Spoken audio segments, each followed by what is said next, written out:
कि क्या अब बीजेपी के रवैये से, केंद्र सरकार के रवैये से ये साफ लग रहा है कि वो अब चुनाव की तरफ बढ़ रही है। जैसा अशोक जी ने कहा, अब उसको कॉन्फिडेंस है, उसे लग रहा है कि हिंदुत्व के नाम पर वो महाराष्ट्र को भी जीत सकती है।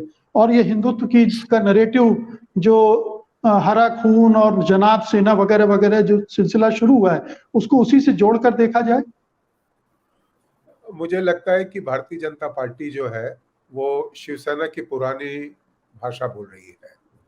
और अगर आप शिवसेना का इतिहास देखें तो शिवसेना इसी तरीके की सांप्रदायिक भाषा का प्रयोग करती थी और उग्र प्रयोग करती थी। लेकिन मुझे ये लगता है कि अभी अशोक जी ने जो बताया कि कई संस्थाएं, कई व्यक्ति एक साथ जो है वो उत्तर प्रदेश के चुनाव के बाद में इस सरकार को समर्थन करने लगे। और सबसे बड़ी जो समर्थन उनको मिल रहा है, जो विपक्ष के नेता जब हमला कर रहे हैं तो उनको न्यायपालिका से सबसे ज्यादा समर्थन मिल रहा है। क्योंकि अगर आप न्यायपालिका की भूमिका देखेंगे तो जो महाराष्ट्र सरकार अगर मुकदमा करती है या कोई किसी के खिलाफ केस चलाना चाहती है तो उसको अग्रिम जमानत मिलती है, उसको रियायत मिलती है, उसको गिरफ्तार न किया जाए, उसको पूछताछ कितने घंटे की जाए, वो सारी सुविधाएं मिलती है। जबकि आज महाराष्ट्र सरकार के एक भूतपूर्व मंत्री अनिल देशमुख और वर्तमान मंत्री नवाब मलिक अंदर है।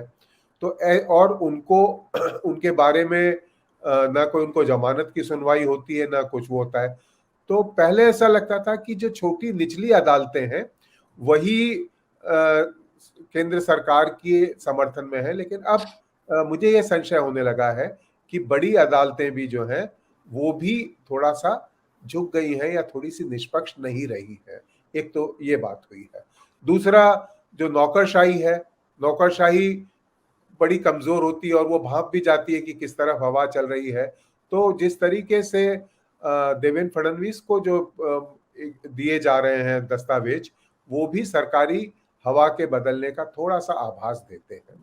तीसरी बात, मुझे लगता है कि ये जो मोदी सरकार है वो प्रतिशोध की आग में जल रही है।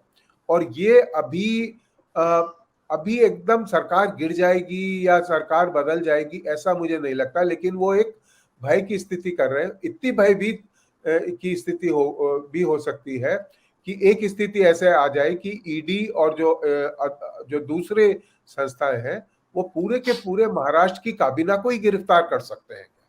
ऐसी भी स्थिति आ सकती है। मुझे तो इस सीमा तक भी मैं सोच सकता हूं कि एक स्थिति ऐसी आ जाए कि पूरी की पूरी कैबिनेट, क्योंकि आप देखिए कि जो एक लड़ाकू सेना थी, शिवसेना जो थी, उसके जो अध्यक्ष हैं वो फूक फूक के कदम रख रहे हैं। और तीसरी बात मुझे ऐसी लगती कि एनसीपी को उन्होंने उसी तरीके से कमजोर करना चाहते थे जैसे कि उन्होंने उत्तर प्रदेश में बहन जी को किया। बहन जी को आप देखिए कि वो ठंडी पड़ जाए या चुनाव न लड़े और हल्की पड़ जाए। तो भारतीय जनता पार्टी कई प्रयोग कर रही है, लेकिन उसमें अंतर्द्वंद भी है। जैसे शरद पवार की जो पार्टी है उसके पवार केवल एक सदर है, क्योंकि उनके जो समर्थक हैं वो कोई बहन जी के वोटर जैसे नहीं है कि वो इधर से उधर चले जाए, या क्योंकि वो अपने आप में उनके पास में शक्कर कारखाने हैं, शिक्षा के सम्राट हैं, वो संपन्न व्यक्ति हैं। तो संपन्न व्यक्तियों को किस तरीके से किया जाए, तो उनको क्या 400 या 500 नेताओं को ईडी को अपने कब्जे में रखना है, और जो संपन्न नहीं है, जो विपन्न है, उनको हाँकना है अत्याचार करके। तो ये जो नीति चल रही है, मुझे ऐसा लगता है कि अभी राज्यपाल, विपक्ष के नेता और ईडी, इनकम टैक्स, ये इतने ताकतवर हो गए कि ये अभी प्रयोग करके देख रहे हैं कि कब हम इनके खिलाफ निर्णायक हमला बोले। लेकिन पाटनकर की जो हमला बोला है वो मुझे लगता है जैसे अजीत पवार की बहनों पे किया था, तो ये एक संकेत है कि हम तुम्हारे दरवाजे तक आ गए हैं और अगर सारी चीजें नहीं हुई तो हम इससे आगे और बढ़ेंगे। लेकिन ये मुझे ऐसा लग रहा है कि ये अभी थोड़ा सा पकने में समय लगेगा।